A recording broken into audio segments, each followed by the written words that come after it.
الرحيم تبارك الذي بيده الملك وهو على كل شيء قدير الذي خلق الموت والحياة ليبلوكم أيكم أحسن عملا وهو العزيز الغفور الذي خلق 7 سماوات طباقا ما ترى في خلق الرحمن من تفاوت فارجع البصر هل ترى من فطور ثم ارجع البصر كرتين ينقلب إليك البصر خاسئا وهو حسير ولقد زينا السماء الدنيا بمصابيح وجعلناها رجوما للشياطين وأعتدنا لهم عذاب السعير وللذين كفروا بربهم عذاب جهنم وبئس المصير إذا ألقوا فيها سمعوا لها شهيقا وهي تفور تكاد تميز من الغيظ كلما ألقي فيها فوج سألهم خزنتها ألم يأتكم نذير قالوا بلى قد جاءنا نذير فكذبنا وقلنا ما نزل الله من شيء إن أنتم إلا في ضلال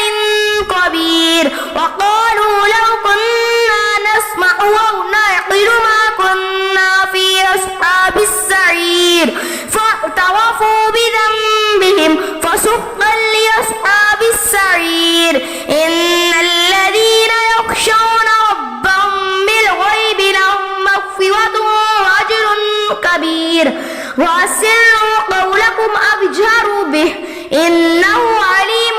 بذات الصدور ألا يعلم من خلق وهو اللطيف الخبير هو الذي جعل لكم الأرض ذلولا فامشوا في مناكبها وكلوا من رزقه وإليه النشور أأمنتم من في السماء أن يخسف بكم الأرض فإذا هي تمور أم أمنتم من في السماء أن يرسل عليكم حاصبا فستعلمون كيف نذير ولقد كذب الذين من قبلهم فكيف كان نكير أولم يروا إلى الطير فوقهم صافات ويقبضن ما يمسكهن إلا الرحمن إنه بكل شيء بصير أمن هذا الذي هو جند لكم ينصركم من دون الرحمن إن الكافرون إلا في غرور أمن هذا الذي يرزقكم إن أمسك رزقه بل لجوا في عتو ونفور أفمن يمشي مكبا على وجهه أهدى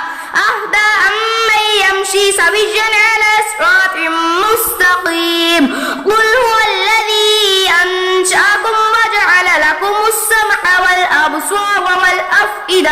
قليلا ما تشكرون قل هو الذي ذرأكم في الأرض وإليه تحشرون ويقولون متى هذا الوعد إن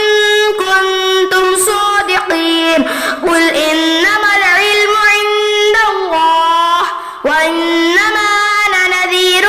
مبين فلما رأوه زلفة سيئت وجوه الذين كفروا وقيل هذا الذي كنتم به تدعون قل أرأيتم إن أهلكني الله ومن معي أو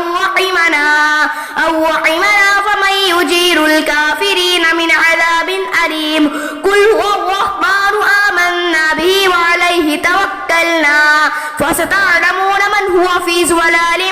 مبين قل أرأيتم إن أصبح ماؤكم غورا فمن يأتيكم بماء معين صدق الله العظيم.